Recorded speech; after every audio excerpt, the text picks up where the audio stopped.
The Chinese-owned Italian brand Benelli has its TRK 502 family, which has a basic and an X model.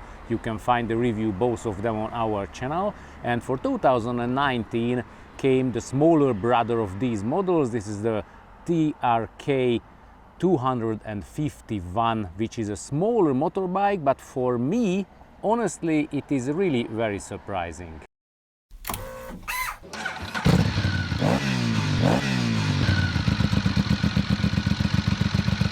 As we can find out from the name of it, the engine itself is much smaller, and the whole bike is much smaller as well as the big ones, the TRK 502 models. The length is a normal big motorbikes, we can say, because it's over 2 meters, 2100 millimeters, but the wheelbase is really short. It's under 1400 millimeters, and the whole dimension of the bike, the width and how fat the feeling of it, it's much smaller than the big one, because it's a narrow bike and much more slim bike, and which is very important, that the weight of it, if you push it or just move it, it's really light, 153 kilograms ready to ride, and it is really well feelable, this lightness, while you are riding it. The seat height is 835 millimeters, so it's let's say an average one. It's good for higher and can be good for shorter riders as well. And when you sit on the motorbike, then comes the real surprise, because I am 190 centimeters tall, which is 6'3", so I'm a really big guy related to a motorbike in the 250 cubic centimeter class. So I was sure that this is going to be a small bike for me again, but immediately when I put up my boot on the foot peg, which is positioned pretty forward related to the seat, not as forward as in the case of the TRK 502.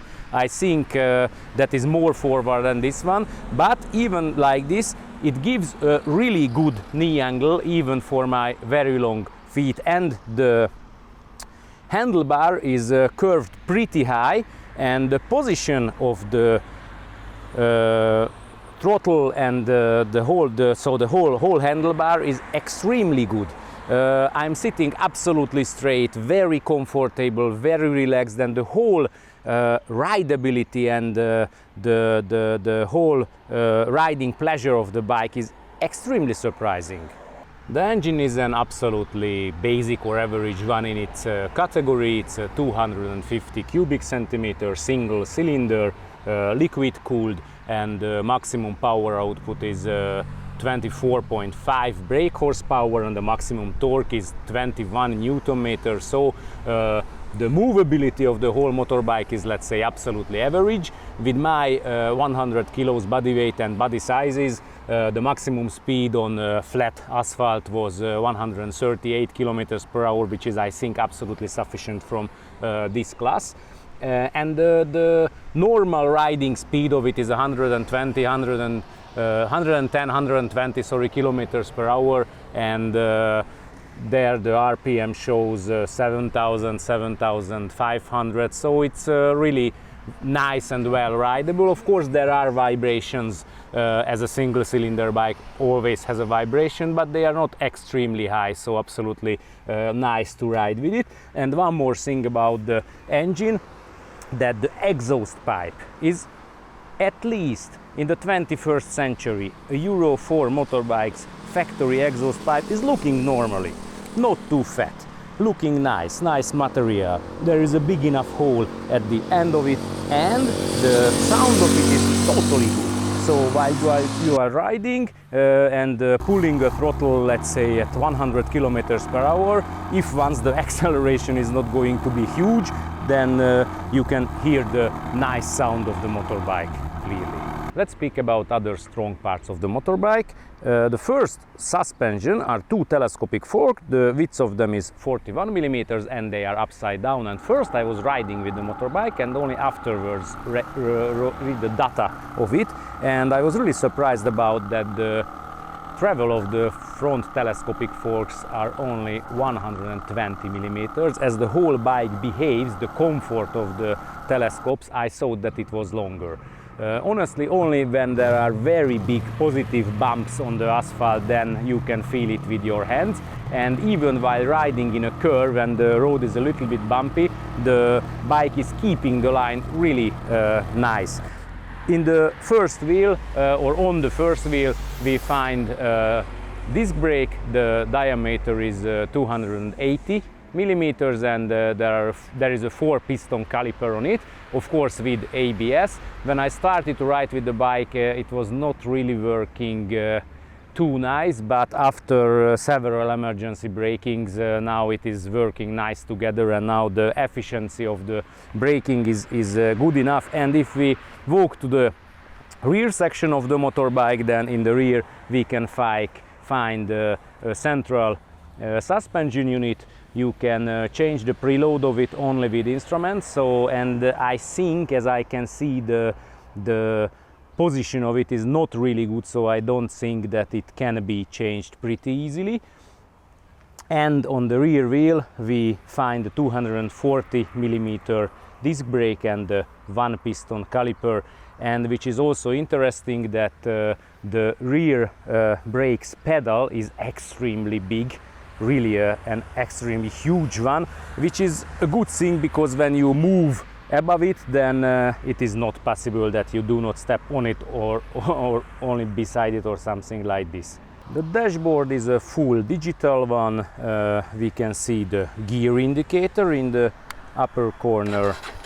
Of course, we can see the RPM on it, the temperature of the water, our current speed, the fuel amount, the exact time, and we have 2 trip counters and an overall distance, which we can change from the handlebar, so we don't have to move our hand to the dashboard, and some other lights. Honestly, this category motorbike doesn't need anything more. Even some higher category bikes do not even have this amount of data. With the TRK 251, Benelli tried to follow this adventure bike feeling. This whole big part in the front of it shows the same thing. It doesn't have any function, so it's only a design element, not as the windshield, which is related to the sizes of the bike. It's a pretty big one and really takes down all the wind pressure from the upper body of the rider. Of course, it makes some turbulence noise around the helmet, not extremely high, not extremely low, so something average absolutely on this territory. Another thing which is belonging to the adventure bike category or something like this, that in the front part of the fuel tank, under a water resistant cap, there is a USB socket, which means that you can charge your mobile phone or anything put on the handlebar while riding, and this is a 2-ampere one, which means that it can fill up a big batteried Chinese mobile phone as well while navigating. And I have already mentioned that the whole bike is not too fat. The fuel tank is also a narrow thing, but it can take 17 liters of gasoline, which means that the distance you can ride with the motorbike can be extremely long.